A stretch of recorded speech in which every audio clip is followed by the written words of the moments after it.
എല്ലാവർക്കും ripples of trauma എന്ന ഈ സീരീസിന്റെ 4ാമത്തെ ആഴ്ചയിലേക്ക് സ്വാഗതം. ട്രോമ റിക്കവറിയിൽ തെറാപ്പികൾക്കുള്ള പങ്ക്, അതിനെക്കുറിച്ചാണ് ഇന്ന് നാം ചിന്തിക്കാൻ പോകുന്നത്. ട്രോമയെ പ്രോസസ് ചെയ്യാനും ആ ആഘാതത്തിൽ നിന്നും നിങ്ങളെ പുറത്തേക്ക് കൊണ്ടുവരാനും സഹായിക്കുന്ന ഏറ്റവും ഫലപ്രദമായ cognitive behaviour therapy, EMDR, somatic experiencing എന്നീ 3 തെറാപ്പികളെ കുറിച്ചാണ് ഇന്ന് നാം മനസ്സിലാക്കാൻ പോകുന്നത്.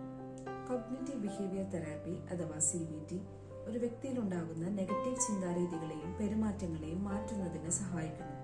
ഉദാഹരണത്തിന്, ട്രോമാറ്റിക് ആയ ഒരു സംഭവത്തിലൂടെ കടന്നു പോകുന്ന ഒരു വ്യക്തിയിൽ ഉണ്ടാകുന്ന ആങ്ഷ്യസ് തോട്ട്സിനെ റീഫ്രെയിം ചെയ്യുന്നതിനും അതിനെ നേരിടുന്നതിനുള്ള കോപ്പിംഗ് സ്ട്രാറ്റജീസ് ഡെവലപ്പ് ചെയ്യുന്നതിനും സഹായിക്കുന്നു.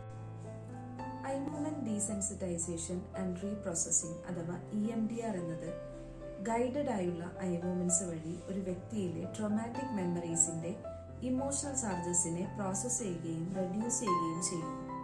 ഉദാഹരണത്തിന്, EMDR വഴി ഒരു ഫ്ലാഷ് ബാക്സുമായിട്ട് മല്ലിടുന്ന ഒരു വ്യക്തിയിലെ ആ മെമ്മറീസിനെ റീപ്രോസസ് ചെയ്യാനും ആ ഡിസ്ട്രെസിനെ കുറക്കാനും സാധിക്കുന്നു. അവസാനമായി സൊമാറ്റിക് എക്സ്പീരിയൻസിംഗ്. ഇത് ട്രോമയുടെ ഫിസിക്കൽ ഇമ്പാക്റ്റിനെയാണ് കൂടുതലും ഫോക്കസ് ചെയ്യുന്നത്. ഒരു വ്യക്തിയുടെ ശരീരത്തിൽ സ്റ്റോർ ചെയ്തിരിക്കുന്ന ടെൻഷൻസിനെ റിലീസ് ചെയ്യാനായിട്ട് ഇത് സഹായിക്കുന്നു. ഉദാഹരണത്തിന്, സ്ഥിരമായി മസിൽ ടെൻഷൻ അനുഭവിക്കുന്ന ഒരു വ്യക്തി അയാളുടെ ശരീരത്തിൽ സ്റ്റോർ ചെയ്തിരിക്കുന്ന ട്രോമയെ തിരിച്ചറിയുന്നതിനും മാനേജ് ചെയ്യുന്നതിനും അതിനെ റിലീസ് ചെയ്യുന്നതിനും സൊമാറ്റിക് എക്സ്പീരിയൻസിലൂടെ സാധിക്കുന്നു.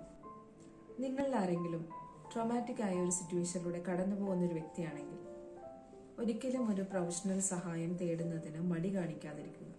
ഓർക്കുക, ട്രോമ ഒരിക്കലും ഒറ്റയ്ക്ക് നേരിടേണ്ട ഒരു കാര്യമല്ല. Thank you for joining us today. അടുത്ത ആഴ്ചയിൽ ഒരു സ്ട്രോങ് സപ്പോർട്ട് സിസ്റ്റം ട്രോമ റിക്കവറിക്ക് ആവശ്യമാണ് എന്ന് പറയുന്നത് എന്തുകൊണ്ടാണെന്ന് മനസ്സിലാക്കാം. Take care and see you next time.